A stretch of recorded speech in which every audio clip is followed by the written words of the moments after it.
एकनाथ शिंदे साहेबांनी सुद्धा 8-10 दिवशी माझं त्यांचं बोलणं झालं. त्यांनी मला विचारलं होतं. उमेदवारी सुद्धा जाहीर केलेली आहे. तुम्ही कसं पाहता याकडे? नाही, चांगली गोष्ट आहे. मला 2 दिवसाआधी त्यांचा वाढदिवसानिमित्त फोन आला होता. हे पण बोलले की मी मुंबईला आहे, जर मी अमरावतीत असतो तर मी घरी आलो असतो. तर त्याबद्दल मी त्यांचे धन्यवादही मानले आणि त्यांना सुद्धा मी शुभेच्छा तेव्हाच देऊन दिल्या होत्या. कारण की ज्या पद्धतीनं एकनाथ शिंदे साहेबांनी सुद्धा 8-10 दिवशी माझं त्यांचं बोलणं झालं. त्यांनी मला विचारलं होतं. तर त्यांचा शिवसेना पक्ष बांधणीसाठी त्यांनी जो बच्चूभाऊ कडू यांना घेऊन शिवसेनेमध्ये घेऊन त्यांनी जो निर्णय घेतला तो त्यांच्या पक्षाचा निर्णय आहे. शिवसेनेचे नेते एकनाथजी शिंदेचा निर्णय आहे आणि माझ्या बच्चूभाऊ कडूंना शुभेच्छाच आहे की चांगला आहे. महायुती जो आपला धर्म आहे तो सगळ्यांनी पाळला पाहिजे. सगळ्यांनी एकत्र येऊन जिल्ह्याचा विकास केला पाहिजे, जिल्ह्याच्या हितासाठी पुढे आला पाहिजे. आणि मला सुद्धा काही दिवसाआधी आशिषजी जयस्वाल आहे, शिवसेनेचे मंत्री संजयजी राठोड आहे आणि स्वतः एकनाथ शिंदेजींनी सुद्धा मला मध्ये सांगितलं होतं की बाबा तुम्ही शिवसेनेसोबत या. पण मी त्यांना सांगितलं होतं मी निष्ठेने देवेंद्र फडणवीस साहेबांचा कार्यकर्ता आहे आणि देवेंद्र फडणवीस साहेबांसोबतच मी आपलं राजकीय शेवट जो आहे म्हणजे राजकारणामध्ये जर मी आहे तिथपर्यंत निष्ठेने राज्याचे मुख्यमंत्री देवेंद्र फडणवीस साहेबांसोबतच राहील. पण मी महायुती म्हणून आपल्याला नेहमी सपोर्ट करत राहील आणि एक देवेंद्र फडणवीस साहेबांचा खंदा कार्यकर्ता म्हणून राजकीय जीवन मी त्यांच्यासोबतच राहणार आहे, राजकीय पूर्ण ताकदीने त्यांच्यासोबत राहणार आहे. म्हणून मी तुमच्याकडे येऊ शकणार नाही, पण आपल्या महायुती धर्मामध्ये नेहमी आपण सोबत राहून काम करू अशा पद्धतीने मी सुद्धा म्हणजे माझ्याबद्दलही त्यांची इच्छा होती की माझ्यासारखा कार्यकर्ता यांच्यावर आला पाहिजे. माझ्यासारखा कार्यकर्ता मला अनेकदा आशिषजी जयस्वालजींनी सांगितलं, संजय राठोडजींनी सांगितलं, स्वतः एकनाथ शिंदे साहेब जेव्हा भेटले तेही स्वतः त्यांची इच्छा होती. पण या ठिकाणी मला असं वाटतं की बच्चू कडू यांना घेऊन त्यांनी या ठिकाणी शिवसेना पक्ष वाढवण्यासाठी शिवसेनेला मजबूत करण्यासाठी एक चांगला कार्यकर्ता त्यांना मिळालेला आहे.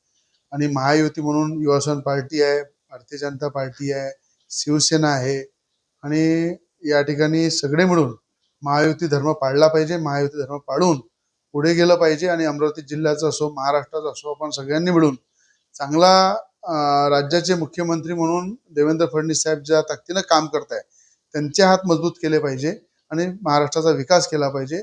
याबद्दल बच्चू कडू यांना माझ्या शुभेच्छा. लोकसभा आणि विधानसभा निवडणुकीमध्ये दोघांनी एकमेकांवर टीका-टिप्पणी केली की आता महायुतीमध्ये सोबत काम करावं लागणार आहे. कसं पाहता?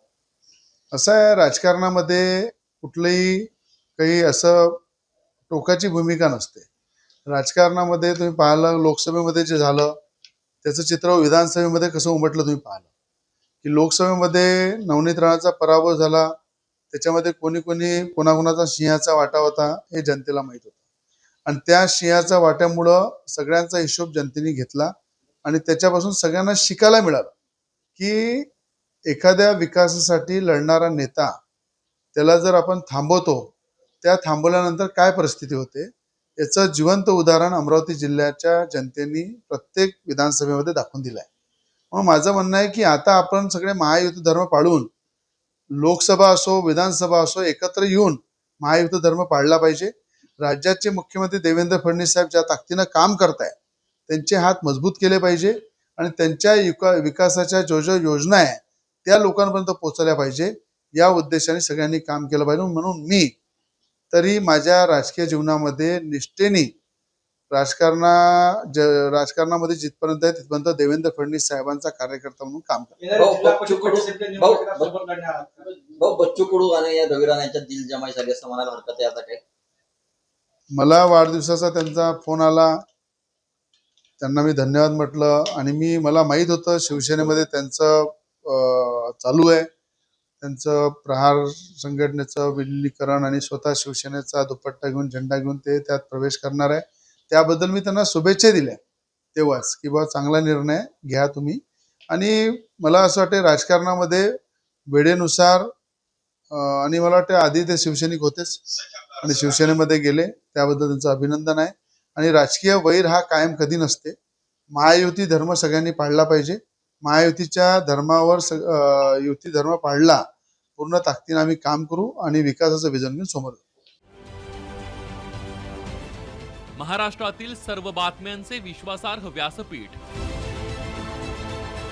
सकाळच्या सर्व सोशल मीडिया प्लॅटफॉर्मला लाईक, फॉलो आणि सबस्क्राईब करा.